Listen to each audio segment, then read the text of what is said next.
Bismillahirrahmanirrahim. Assalamualaikum warahmatullahi wabarakatuh.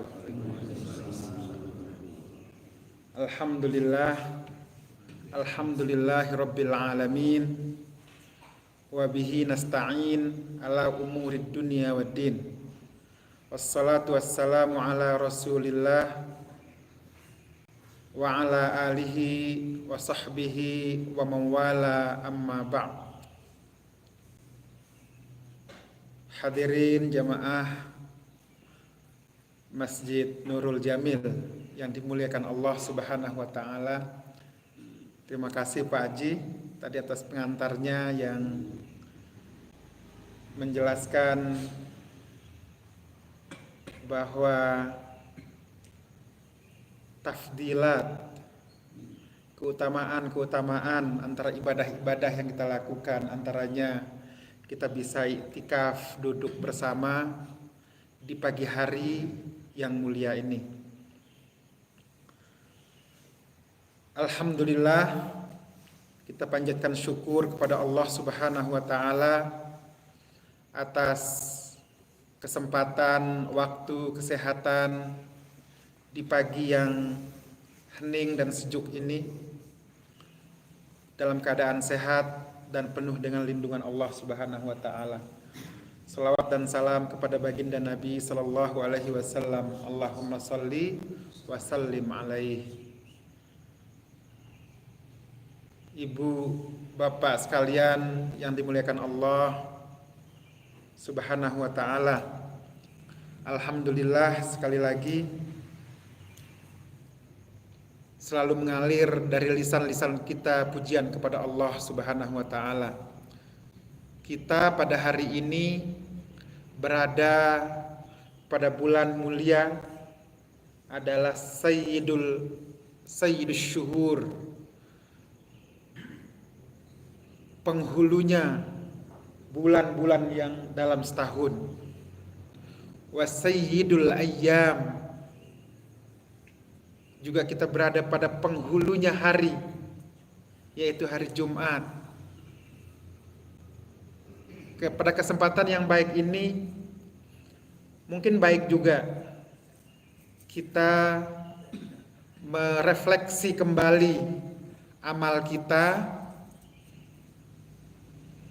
Salah satu amal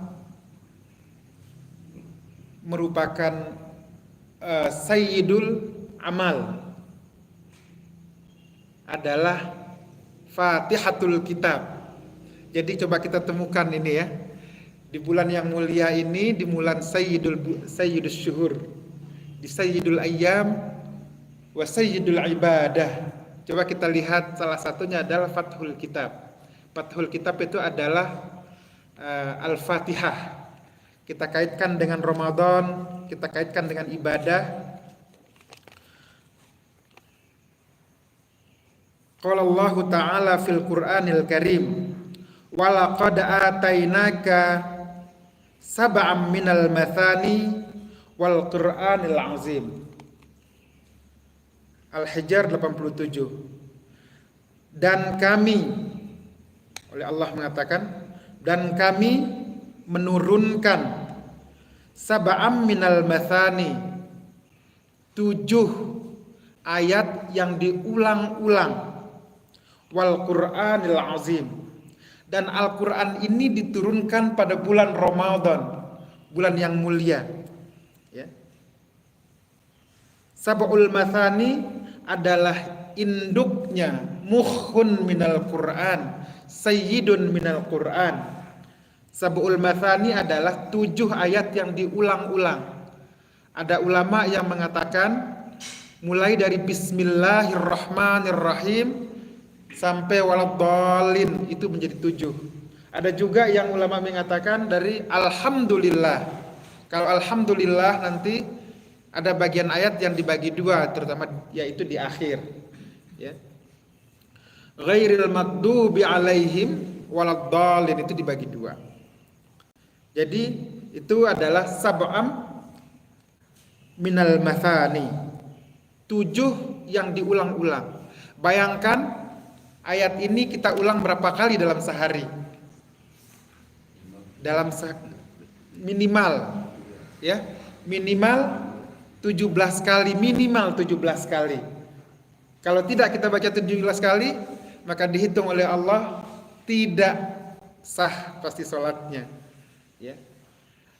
Al-Fatihah ini banyak sekali namanya. Salah satu namanya adalah as-shalah. Itu sendiri. Ad-du'a. Ada yang menarik dari hadis-hadis Rasul, kita bisa lihat. Qala Rasulullah sallallahu alaihi wasallam an Abi Hurairah radhiyallahu anhu. Ronna iblisu hina unzilat Fatihatul Kitab. Nah, ini pertama nih. Kita selalu mengaitkan bulan Ramadan itu dengan dibelenggunya iblis, dibelenggunya para syaitan. Ya. Dibelenggunya pengganggu ini. Ya. Kemudian Rasulullah SAW bersabda di sini, Ronna iblisu. Jadi iblis itu pernah menangis. Jadi ada beberapa peristiwa yang menyebabkan iblis itu menangis. Maaf, saya izin dulu.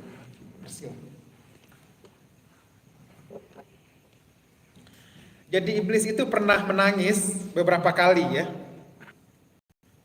Salah satunya ketika Allah Subhanahu wa taala menurunkan surat Al-Fatihah. Kemudian ketika Rasulullah dilahirkan. Nah, pada kesempatan ini kita lihat bahwa Rasulullah SAW bersabda di dalam hadis sahih, Ranna iblisu hina unzilat Fatihatul Kitab. Iblis itu menangis. Kapan? Ketika diturunkan hina unzilat Fatihatul Kitab, Al-Fatihah. Kemudian Rasulullah SAW semacam menceritakan peristiwa turunnya Al-Fatihah dan bagaimana keadaan iblis dalam bentuk dialog. Ya.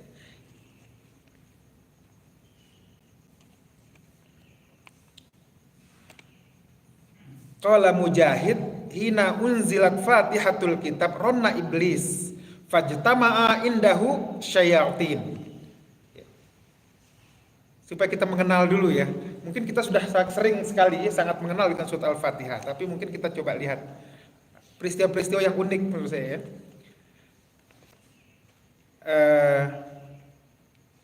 Di sini hina unzilat Fatihatul Kitab ronna iblisu. Ya, tadi iblis itu menangis. Bahkan menangis ini bukan menangis biasa, sampai kesakitan. Sakit seperti yang masuk rumah sakit sekolah begitu. Ya. Ini diceritakan ini dalam hadis.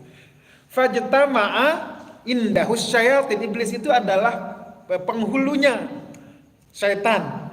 Ya kan? Kemudian para setan-setan ini datang berkunjung ceritanya ya. Datang berkunjung menjenguk si iblis ini yang sedang sakit. Fajtama'a indahu, dikelilingi dia nih oleh setan-setan yang lain. Sambil bertanya, ada apa gerangan? Paduka iblis, kira-kira begitu kata syaitan. Ya. Kemudian bahkan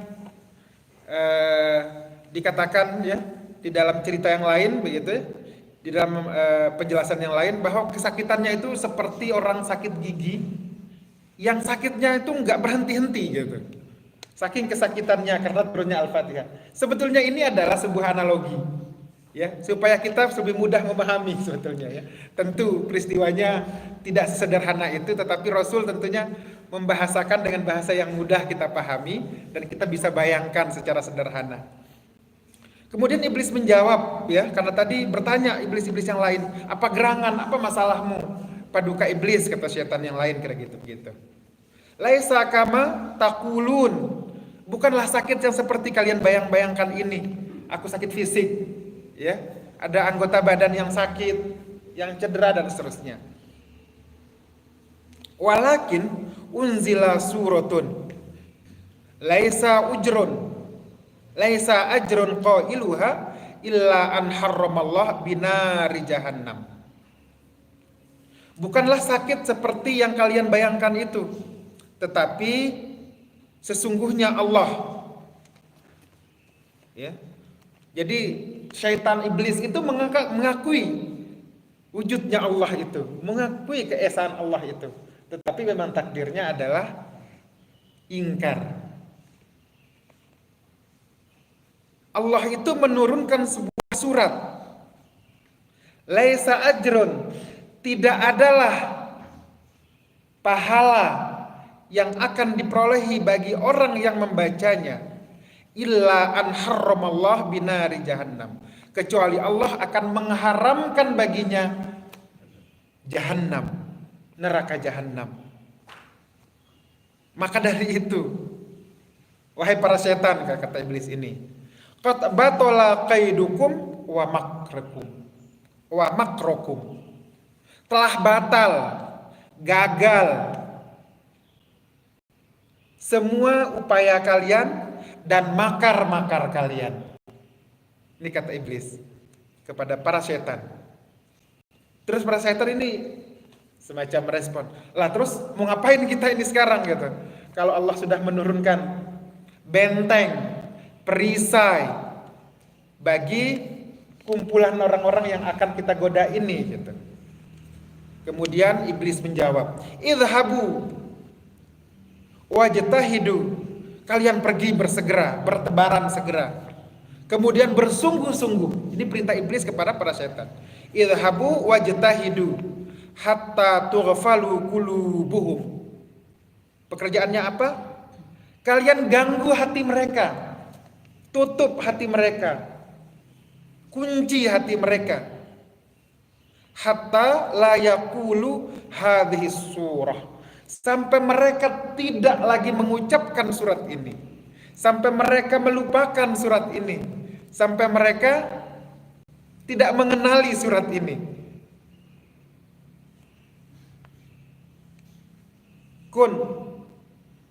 Kaila yakuna ajron wa thawaban, sampai surat ini tidak lagi menjadikan mereka mendapatkan pahala dan juga manfaat dari Allah Subhanahu wa taala. Bal yakuna adzaban wa iqaban, tetapi menjadi adab dan juga bala bagi mereka. Bapak Ibu sekalian yang dimuliakan Allah Subhanahu wa taala. Maka kita pernah dengar mungkin ya, orang-orang gitu ya, ada ulama-ulama atau kiai-kiai kadang-kadang menyarankan atau memerintahkan kepada orang yang datang sowan, yang apa begitu ya. Salah satu amalan yang paling mudah dianjurkan misalnya ya, kamu bacalah Al-Fatihah 100 kali. Mungkin pernah kita dengar yang seperti itu ya. Ya, amalan-amalan yang mungkin di ulama-ulama atau kiai-kiai di Jawa biasanya ya, atau mungkin juga di sini gitu ya. Kadang-kadang kita datang pada ulama, pada kiai gitu, kasih amalan. Kalau kita minta apa sih perisai, apa sih yang mudah kita lakukan. Karena hampir dipastikan semua kita tuh menghafal Al-Fatihah.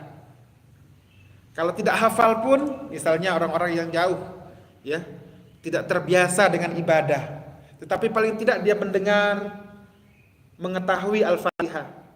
Makanya para ulama, para kiai-kiai ini memerintahkan itu, baca coba Al-Fatihah. Saya kasih kamu, saya sanadkan kepadamu, atau saya tauliyahkan kepada kamu Al-Fatihah 100 kali. Ada yang bilang saya tauliyahkan Al-Fatihah 1000 kali. Baca ini gitu. Tapi sebetulnya prinsipnya ini berangkat dari tafsir atau bagaimana mengistimbatkan dari hadis-hadis ini, supaya melekat di dalam hati dia. Mungkin kita merasa aneh kadang-kadang ya, ngapain sih baca sampai 100 kali, sampai 500 kali, sampai 700 kali, sampai 1000 kali gitu. Dan alhamdulillah kita tidak berada pada kondisi itu. Kita paling tidak membacanya 17 kali sehari, atau bahkan lebih dalam sehari kita membacanya. Tetapi bagi orang-orang seringkali begitu ya, orang yang ingin bertobat, ingin mendekatkan dirinya kepada Allah, datang kepada orang-orang soleh gitu. Kemudian salah satu cara untuk menganjurkan, ini adalah cara untuk melepaskan belenggu syaitan yang ada pada dirinya. Karena Bisa jadi mereka sudah terbiasa hidup bersama syaitan dalam amalan-amalannya. Dengan melazimkan dalam jumlah bacaan yang banyak sekali gitu, maka diharapkan bisa terlepas dari belenggu-belenggu itu. Ini yang pertama tentang turunnya Al-Fatihah. Dan saya kira berkaitan dengan bulan Ramadan ini, karena kita di bulan Ramadan, saya yakini bahwa kita pasti berada pada kondisi hati keimanan yang paling baik dibanding bulan-bulan yang lain, karena ibadah kita pasti lebih tinggi dan lebih rutin intensitasnya. Paling tidak kita lakukan sholat tarawih, beberapa dari kita mungkin melazimkan qiyamul lail, duha dan seterusnya, sehingga interaksi kita dengan Al-Fatihah itu semakin banyak. Tetapi ada satu hal, diterjemahkan tadi dengan ma tughfilu qulubahum, yang menyebabkan hati-hati mereka, antaranya para ulama menjelaskan adalah hilangnya rasa dan makna dari bacaan. Bahwa bacaan itu punya makna, punya rasa, bacaan yang kita ucapkan. Tetapi kalau kita sudah merasa bahwa bacaan kita kok kayak nggak ada artinya ya, kok nggak ada maknanya, maka bisa dicermak, bisa dimaknai lah paling tidak. Oh, berarti ini qad ghafala syaitan di hati kita. Mungkin syaitan sudah mengganggu, mungkin tidak menutup tetapi mengganggu, sehingga interaksi. Namanya juga Al-Fatihah itu adalah ungkapan, ya, ungkapan. Ketika ungkapan itu kita tidak bisa pahami maknanya, kita tidak sadari apa yang kita katakan, maka bisa salah satu ciri bahwa ungkapan kita itu berada pada saat kita tidak dalam yafiqu. Yafiqu artinya dalam sadar. Kita kan bicara sadar gitu. Maka sesuatu yang, nah ini kalau kita baca hadis yang lain misalnya ya, rufi al-qalam an thalathin, bahwa Allah itu tidak mencatat, malaikat itu tidak mencatat apa yang kita lakukan itu di dalam 3 kondisi. Yang pertama adalah anak kecil sampai dia balik, jadi tidak dicatat apa yang dilakukan. Yang kedua adalah orang yang tidur sampai dia bangun. Yang ketiga adalah orang yang hilang akal sampai dia sadar. Artinya kita kemungkinan berada yang ketiga. Kalau kita apa yang kita ucapkan tapi kita tidak sadar, ini ngomong apa nih gitu ya, apa yang kita katakan, maka bisa jadi kita di situ. Kalau kita membaca suratul Fatihah, karena itu adalah sholat itu sendiri, tetapi kita tidak sadari sedang kita baca itu, maka kemungkinan kita pada posisi yang tadi yang ketiga itu ya. Jadi kita sedang nggak sadar gitu. Mengapa tidak sadar? Ya sudah terlalu terbiasa, akhirnya hilang maknanya. Rasul mengatakan bahwa dalam Al-Quran, la taqrabus shalah wa antum sukara. Sukara itu dalam makna umum adalah mabuk, ya. Makna umum adalah mabuk. Tetapi konsekuensi lain atau lanjutannya adalah tidak sadar. Jadi kalau kamu lagi nggak sadar gitu ya, jangan sholat, tunggu sadar dulu. Oleh karena itu Imam Syafi'i itu, ya, di dalam fikih Imam Syafi'i, kalau mau sholat itu harus betul-betul memfokuskan perasaan kita, memulai dengan niat. Nawaitu usolli misalnya ya. Padahal niat itu tidak ada, niat itu secara makna, niat itu tidak dalam ucapan.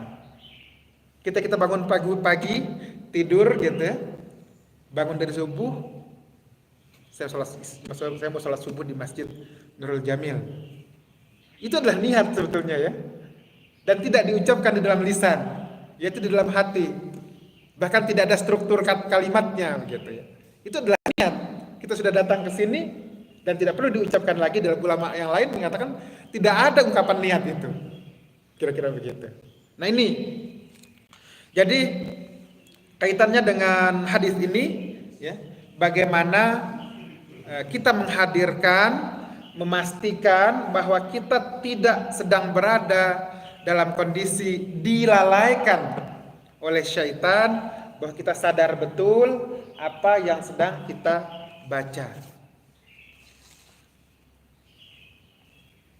Dalam riwayat Bukhari, la salata liman lam yaqra bi Fatihatil Kitab.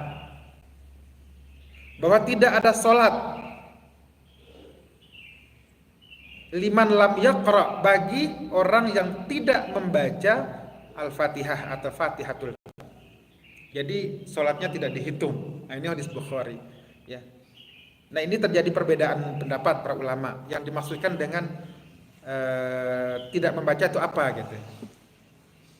Nah, alhamdulillahnya redaksinya tidak membaca. Jadi kalau tidak menyadari itu tidak masuk sebetulnya, ya. Makna diterlak dari hadis, ya. Tetapi kalau kita ngambil maknanya yang lain begitu, kita baca tapi tidak sadar, gimana? Kita sedang membacanya atau tidak? Nah, malah oleh karena itu kalau kita ambil pada level yang paling rendah, ya dibaca selama kita membaca, ya, walaupun kesadaran kita setengah gitu, ya. Karena sudah sering sekali, kesadaran itu sering hilang kan? Sudah menjadi rutinitas, menjadi refleks, ya, refleks biasa saja gitu.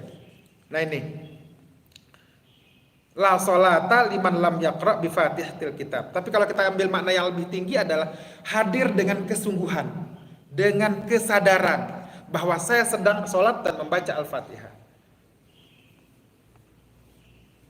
Kemudian lanjutannya, ya, tentang Al-Fatihah ini. Allah Subhanahu wa taala berfirman di dalam hadis qudsi, ya. Coba menjelaskan bahwa qasamtus sholata baini wa baina abdi nisfaini.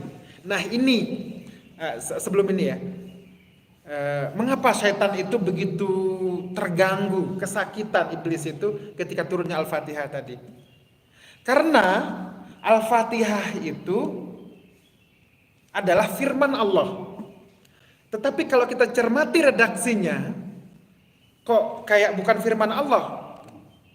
Contohnya, ihdinas siratal mustaqim. Kan nggak mungkin Allah bilang ihdinas siratal mustaqim kepada manusia. Tidak mungkin Allah bilang, wahai manusia, wahai Muhammad, tunjukinlah aku jalan yang lurus. Kan nggak mungkin Allah mengatakan itu kepada manusia. Siratal ladzina an'amta alaihim, jalan yang telah engkau berikan kepada engkau berikan nikmat kepadanya, dan seterusnya.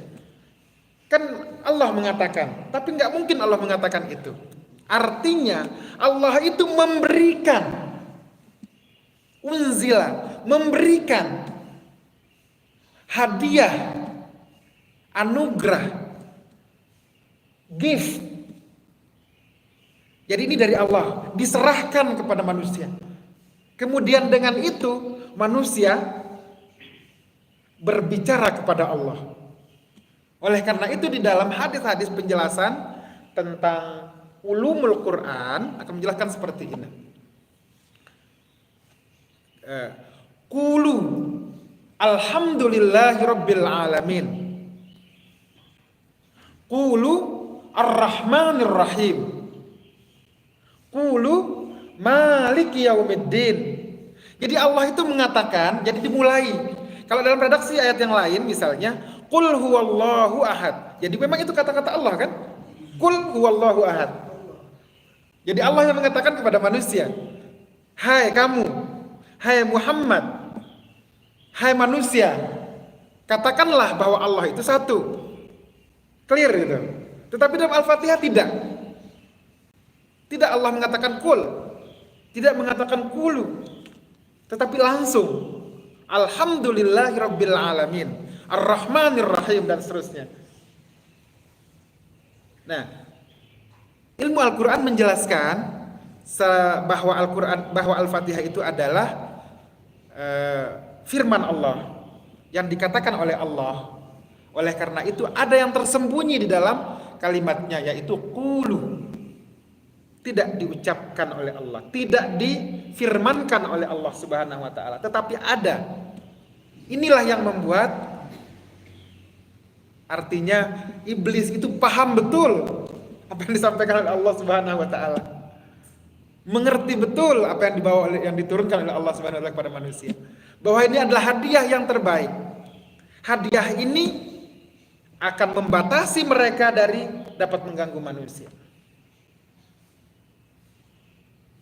Oleh karena itu, kita lanjutkan di dalam hadis tadi, qasamtus sholata baini wa baina abdi nisfaini. Allah mengatakan bahwa Al-Fatihah itu aku bagi menjadi dua. Ya. Nisfun li wa nisfun li abdi. Setengahnya untukku dan setengahnya untuk hambaku. Ini ada hadis ya, hadis sahih.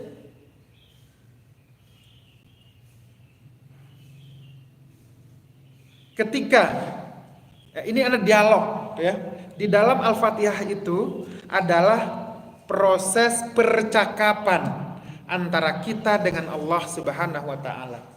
Di dalam percakapan itu tentu ya, kalau kita merujuk kepada pertanyaan Jibril kepada Rasulullah SAW membenarkan menjelaskan hadis ini.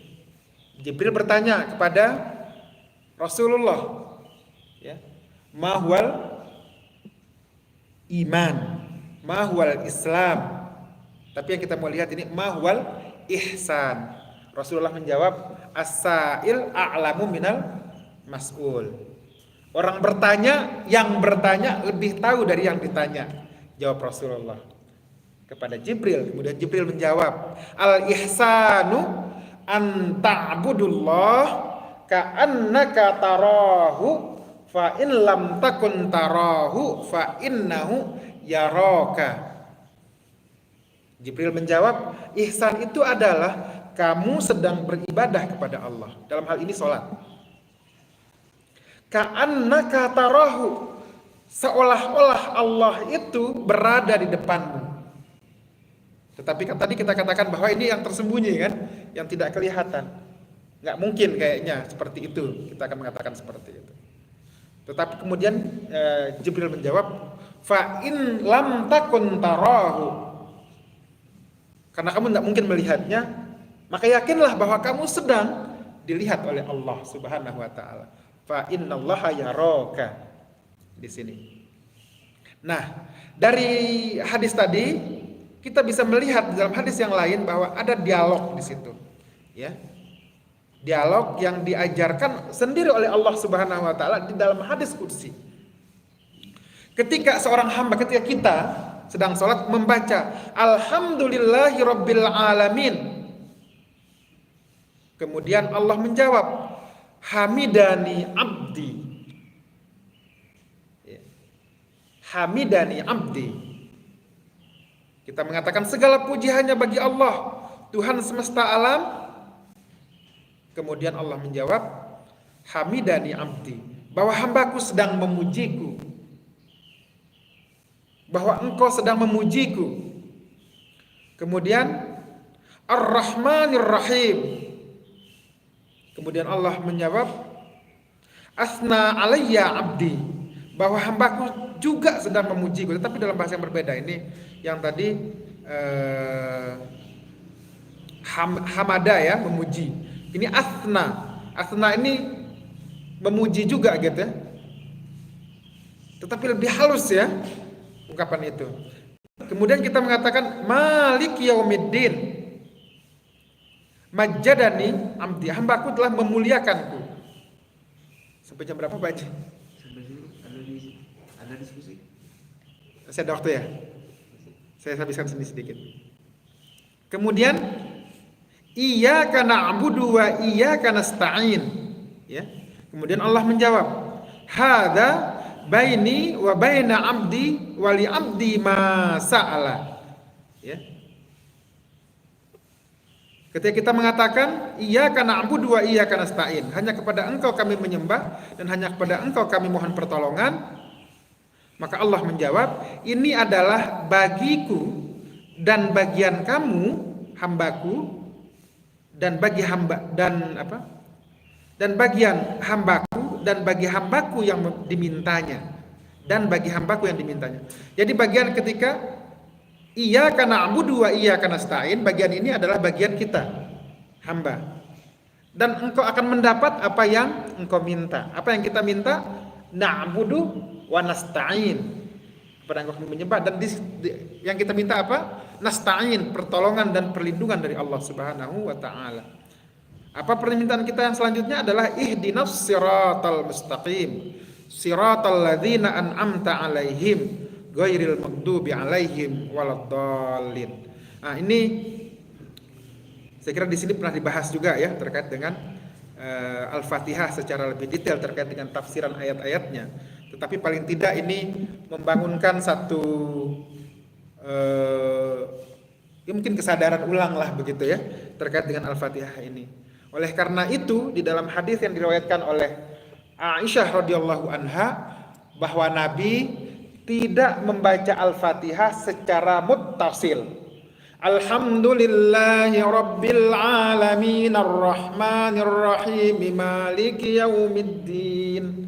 Rasulullah tidak pernah membaca seperti itu, kata Aisyah. Ya. Tetapi Rasulullah itu membaca secara munfasil. Alhamdulillahi rabbil alamin, dengan seindah-indah yang suara yang bisa, begitu ya. Karena di setiap penggalan-penggalan itu akan dijawab oleh Allah Subhanahu wa taala. Kalau dilangsungkan semuanya, maka tidak ada ruang untuk menjawabnya. Kira-kira begitu.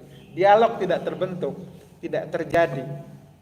Ini hadis dari Aisyah radhiyallahu anha. Jadi kita hendaklah ya paling tidak ya, mungkin di dalam sholat kita sendiri begitu ya, kita baca dengan munfasil. Kita perpanjang-panjang bacaan Al-Fatihah kita, tidak ada masalah. Perpanjang maksudnya dengan nada yang seindah-indah yang kita bisa, dengan pemahaman kita yang bisa, dengan bayangan tadi bahwa ketika menyampaikan itu Allah menjawabnya. Kita membaca Alhamdulillahirabbil alamin, Allah akan menjawab hamadani abdi. Jadi ada dialog di situ. Ar-Rahmanir Rahim, qad athna abdi, Allah menjawab kayak gitu. Iyyaka na'budu wa iyyaka nasta'in. Ya, kata Allah, itu bagianmu dan engkau akan dapatkan apa yang engkau minta. Jadi diskusi, ada dialog, itu yang perlu kita bangun. Nah, dialog ini akan membatasi syaitan dari gangguan kepada kita. Bapak Ibu sekalian yang dimuliakan Allah, kapan kiranya kita harus mencoba ini? Sekaranglah waktunya di bulan Ramadan yang mulia ini, di mana interaksi kita dengan ayat-ayat Allah lebih intens dibanding dengan waktu-waktu yang lain. Ibadah kita, sholat kita lebih banyak dari bulan-bulan yang lain. Waktu yang kita dedikasikan untuk ibadah lebih tinggi. Bahkan beberapa dari kita mencoba untuk mengesampingkan, menomorduakan pekerjaan-pekerjaan yang lain. Kita utamakan ibadah di bulan puasa ini. Dan salah satu ibadah yang istimewa adalah sholat, qiyam. Dan di situ bisa kita praktekkan, kita hadirkan. Bapak Ibu sekalian yang dimuliakan Allah Subhanahu wa taala, mungkin itu ya untuk pagi hari ini. Mohon maaf kalau terlalu panjang apa yang saya sampaikan. Astagfirullahalazim, kalau mungkin ada yang mau disampaikan. Ini bagus nih, judul mangga. Tadi mengenai hadis la sholata lima lam yaqra bi Fatihatil Kitab. Itu kalau melihat rujukan dari beberapa ulama, ada yang mengatakan bahwa tidak ada sholat kalau tidak membaca Al-Fatihah Kitab. Tapi ada juga yang tidak usah membaca tapi mendengarkan imam sudah cukup. Dan buktinya ada juga tidak membaca tapi sudah dianggap satu rakaat, seperti hadis Abu Bakroh yang datang kesiangan itu. Man adroka ruku'an bahwa rakaatan, barang siapa yang mendapatkan satu ruku maka sudah dapat satu rakaat padahal tidak membaca Fatihah. Bagaimana? Ya, terima kasih. Pertanyaannya ya. Ini pertanyaan susah ini sebetulnya ya. Ini karena pertanyaan fikih. Ya. Ini kita melihat tadi dari sisi tafsir, dari sisi apa? Sufiyah. Ini dua sisi sebetulnya tidak perlu dipertentangkan sebetulnya ya. Begini. Kita tadi membahas secara substansinya. Arti substansi ini adalah interaksi kita dengan Allah Subhanahu wa taala. Ya, di dalam kondisi yang normal, dalam kondisi kita mengupayakan menghadirkan Al-Fatihah itu di dalam sholat-sholat kita, begitu ya. Nah, pada kondisi yang lain, dalam sholat berjamaah misalnya, ya, dalam sholat berjamaah itu prinsip dasar sholat berjamaah itu adalah bersama dan imamiyah, ya kan? Bersama-sama dan bersama dengan imam, pasti ada imamnya. Di dalam banyak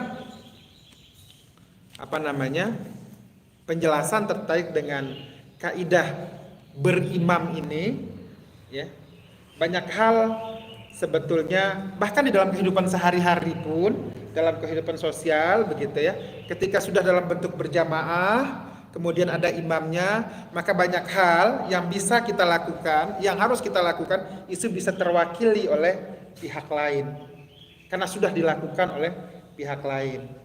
Dalam hal fikih ini, di dalam sholat ini, bagaimana dengan orang yang masbuk, ya? Orang yang masbuk ini dia akan dihitung sudah mengikuti 1 rakaat jika dia bisa mengikuti rukunya. Jadi rakaat pertama, 1 rakaat itu dihitung dari berdiri sampai ke ruku itu 1 rakaat, ya. Ini penjelasan jumhur di dalam fikih, ya. Misalnya kita baca di dalam Bidayatul Mujtahid, ya, buku Bidayatul Mujtahid itu menjelaskan bahwa pada umumnya, ya, semua ulama menyetujui bahwa sampai ruku itu adalah 1 rakaat dalam hal sholat berjamaah, bukan sholat sendiri.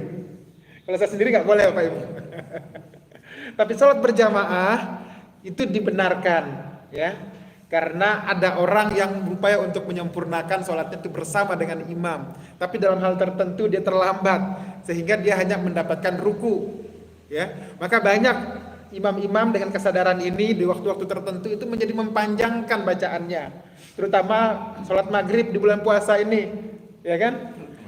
Diperpanjang bacaan ayat di rakaat pertama, menambah panjang rukunya di rakaat pertama, mengakomodir orang-orang yang belum sempat.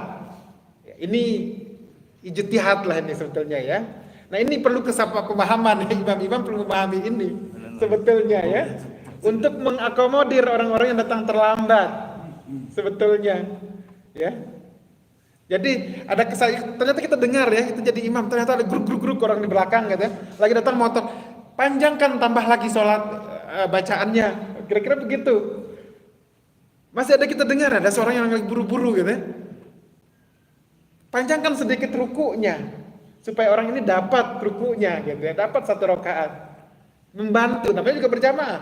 Berjamaah itu yang bersama-sama, mengakomodir orang, jangan ditinggalkan, jangan ada upaya untuk meninggalkan gitu, ya. Nah, ini penjelasan fikih sebetulnya, ya, penjelasan fikih. Ya, alhamdulillah sebetulnya ketika imamnya membaca Al-Fatihahnya dengan baik, ya, dengan mungkoti dan seterusnya, padahal dia nggak sempat baca karena terlambat, dia menjadi dapat kesempatan itu. Secara fikih dia telah gugur kewajiban untuk membaca Al-Fatihah. Itu secara fikih. Tapi ada orang yang menilai dengan cara yang berbeda. Boleh nggak? Misalnya, saya belum baca Al-Fatihah, saya berkeyakinan bahwa belum sah sholat saya, karena la sholata liman lam yaqra bi fatihatil kitab, karena sholatnya belum sah, belum sempurna, belum membaca Fatihah, maka dia akan menambah 1 lagi. Boleh nggak kayak gitu? Fikih itu artinya pemahaman, karena dia fahamnya begitu, sah nggak? Sah. Ini penjelasan fikih. Jadi dua-duanya bisa dilakukan. Tapi jumhur ulama fikih itu adalah standar minimal, Bapak Ibu. Fikih itu adalah standar minimal. Contoh, mengapa dikatakan standar minimal? Kita sholat boleh hanya bagi laki-laki boleh cukup menutup dada sampai ke lutut. Tapi kalau ada orang datang ke masjid ini hanya menutup dada dan lutut ikut sholat, saya nggak tahu apa kata Pak Haji. Dikasih pinjam. Ya, mungkin Pak Haji bisa buka Ada. jubahnya nih, kasih jubahnya. Ada di sini ada disiapkan. Karena fikih itu adalah standar minimal. Sementara bacaan kita tadi adalah standar maksimal. Ya. Ketemu enggak? Ya ketemu sebetulnya ya, jangan diadu. Ya. Jangan diperhitungkan batal dan tidak sah dan batal di sini. Kira gitu. Bisa ada. Allahu a'lam. Pak Ucu. Ada lagi? Oh ada. Pak Imran. Mangga. Tadi. Mana Pak? Oh ada. Silakan Pak. Ya, Assalamualaikum warahmatullahi wabarakatuh. Assalamualaikum. Saya mau tanya katanya pada saat Ramadan jin iblis ini Pak dibelenggu. Gimana dengan jin korin? Itu juga ikut dibelenggu nggak? Ya. Waalaikumsalam warahmatullahi wabarakatuh. Ya. Syaitan itu iblis itu adalah penghulunya syaitan. Ya. Kemudian syaitan itu terdiri dari minal jinni dan ins ya. Jin itu bisa Syaitan itu bisa juga dari manusia dan juga jin. Jadi yang dibelenggu itu adalah jin yang syaitan. Jin yang syaitan yang dibelenggu. Jin korin ini adalah jin yang saleh, ya, yang dibersamakan oleh Allah kepada kita, ya kan? Yang ditempelkan oleh Allah bersama dengan manusia, ya, yang pekerjaannya adalah tunduk kepada Allah untuk mencatat apa yang kita lakukan, yang membantu membisikkan kebenaran juga pada dasarnya. Jadi dia ini tidak dibelenggu. Yang dibelenggu adalah jin dari golongan syaitan, termasuk manusia. Nggak tahu manusia dari golongan syaitan kayak gimana. Ya. Kalau ada manusia yang terus saja melakukan kemaksiatan di bulan Ramadan, berarti dia adalah manusia dari golongan syaitan. Allahu a'lam. Masih ada waktu sebelum doa. Masih ada Pak Ucu? Tadi sudah dijawab ya antara syaitan dan iblis tadi ya, dua nama tapi ya kakak dia itu gimana itu? Ya kalau kita pahami dari penjelasan ya, ini penjelasan ulama begitu ya. Yang banyak menjelaskan ini adalah Ibnu Qayyim al-Jauziyah ya, yang menjelaskan tentang jin, syaitan, gitu ya, malaikat dan seterusnya begitu ya. Ini adalah makhluk yang diciptakan oleh Allah Subhanahu wa taala ya, di dalam dunia yang berbeda dengan kita begitu, di mana zatnya itu bukan dari zat seperti manusia begitu ya. Zatnya adalah zat cahaya dan zat api begitu. Ya. Nah, bagaimana dengan mereka ini? Iblis, kalau Allahu a'lam ya, mungkin ada penjelasan yang lain, tapi kalau di dalam Imam Al-Jauziyah itu adalah iblis itu adalah makhluk yang diciptakan oleh Allah Subhanahu wa taala dari api. Dia tuh beranak pinak tetapi tidak mati-mati. Ya. Ini penjelasan di dalam ini Ibnu Qayyim Al-Jauziyah ya. Syaitan itu ada yang mengatakan bahwa bagian dari iblis ya, ada yang mengatakan bagian yang berbeda dari iblis. Allahu a'lam. Ya, tetapi yang banyak dijelaskan bahwa penghulunya syaitan adalah iblis. Yang banyak oleh karena itu kalau di sini di dalam hadis ini ya tadi bahwa saat iblis ini yang sakit tadi ya ketika turun Al-Fatihah itu. Kemudian para syaitan datang berkunjung di sekitarnya.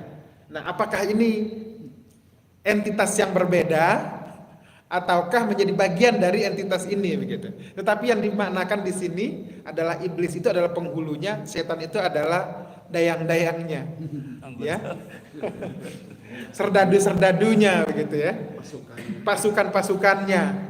Allahu a'lam. Nah ini mungkin tidak sesuai dengan bayangan kita sebagai manusia, susah kita bayangkan. Nah mungkin yang bayangan yang lebih mudah itu seperti lebah.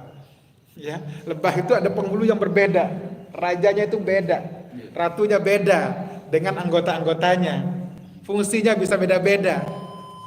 Ya ini berbeda. Mungkin ini Allahu a'lam. Ya mungkin lebih mudah kalau kita analogikan dengan lebah mungkin. Allahu a'lam bishawab. Doa saja kita udah masuk surga. Baik. Baik Bapak Ibu sekalian, kita cukupkan ya pertemuan kita pada pagi hari ini. Semoga Allah memberkahi. Mari kita berdoa bersama. A'udzubillahi minasyaitonirrajim. Bismillahirrahmanirrahim. Hamdan yuwafi ni'amahu wa yukafi'u mazidah. Ya Rabbana lakal hamdu kama yanbaghi li jalali wajhikal karim wa 'azimi sultanik. Allahumma salli ala sayyidina Muhammad wa ala ali sayyidina Muhammad wa radiyallahu ta'ala an kulli sahabati rasulillahi ajma'in. Allahumma ghfir lana wa liwalidina warhamhum kama rabbawna shighara. Allahumma arinal haqqa haqqa warzuqna ittiba'ah wa arinal batila batila warzuqna ijtinaba.